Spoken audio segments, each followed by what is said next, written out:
We want to talk about something that's near and dear to our hearts. And Brian, that's the fact that some quadcopter pilots are being jerks. Being bad. You need to think before you fly. Stop it. Bad. No, seriously, what we want to talk about is we know that, especially over this summer, there have been a lot of really not so flattering stories about quadcopters and their pilots. And I think it's time for let's have, Uncle Padre and Brian are going to sit down with you and talk a little bit about. Have a seat and just be quiet for a moment. Just be quiet. Just listen. I want us to talk about one story in particular because I think it's a good encapsulation of what you can do and what you can't do and what you should do. Right. Specifically, and go ahead and play the first video here, Alex.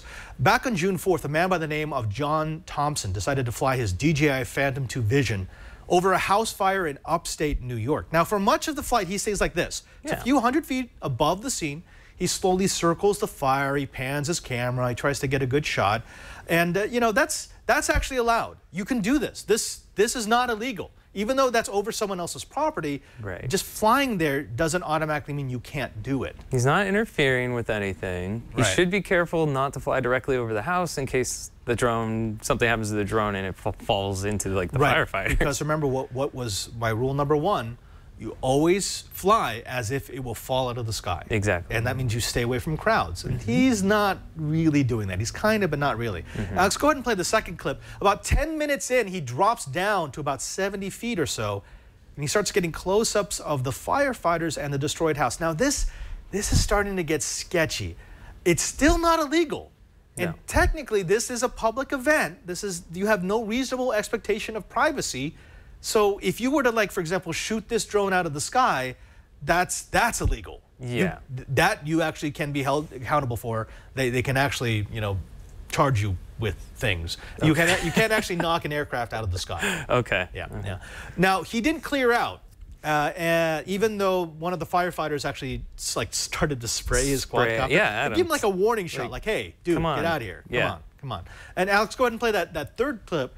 Eventually what happened was the firefighter did hit the quadcopter, and now he started to book. He started to get out of there. Now, he says that the spray damaged his quadcopter, and it caused $2,200 worth of damage, which is interesting because that particular quadcopter, I know it, costs exactly about that $1,000. Yeah. So unless this was like some super damage that also caused emotional damage, no. This guy sounds like a jerk. He's kind of a jerk here. But the big story is not whether or not this guy's a jerk. It's when and where should you fly? And the first thing is safety. Safety. Don't fly it over someplace where if it falls out of the sky, it will hurt somebody. Yep. Just assume it will, because this is still untested technology. And most of us have not built redundancy into our quadcopters. In fact, on all my quadcopters, except for 2 of them, I have a 6-engine quad and an 8-engine. If I lose a motor or an ESC, it will drop out of the sky. Yeah, okay. Okay, and that's like most quads, yeah. That's like most quads. The other thing is, just because it's legal for you to do it, doesn't mean you should. Yeah, don't be that guy. We had stories of homeowners who shot drones out of the sky. Now, those homeowners are on the hook for doing that. You can't do that.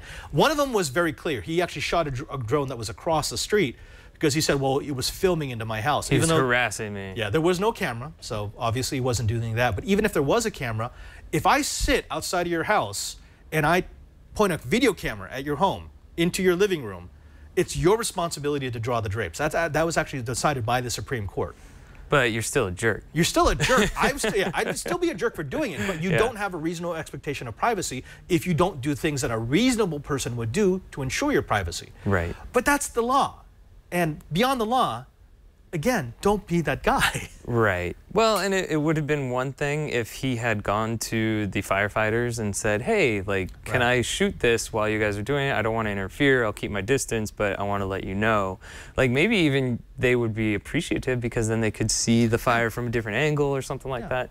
But yeah, just flying while they're trying to do their job like that too. It's just silly. And then of course this summer we had the spat of quadcopters that are flying into the flight paths of firefighting aircraft. Right. Firefighting aircraft, yeah. Which Okay, now you're not just that guy. You're now, we can say it, you're the douche. Yeah. Or you become the douche. Well, and then now there's ammo making companies jumping on the drone shooting bandwagon, and they're advertising certain shotgun shells specifically made to shoot out drones. Drone shot. It's like, wait, so is it like super special buckshot that only hits drones? Because I don't understand. And so the article I saw about that, the 2 comments on the article, the first one was, "You don't have the right to shoot anything out of the sky." Second comment is, "Flying over my property, I'm going to shoot whatever I want." And the funny thing is, that's the 2 sides. Both of those guys are right. Yeah. You don't have the right to shoot my quadcopter out of the air, but 2, I shouldn't be flying my quadcopter over your property. It's just, I should be enough of a good person to say,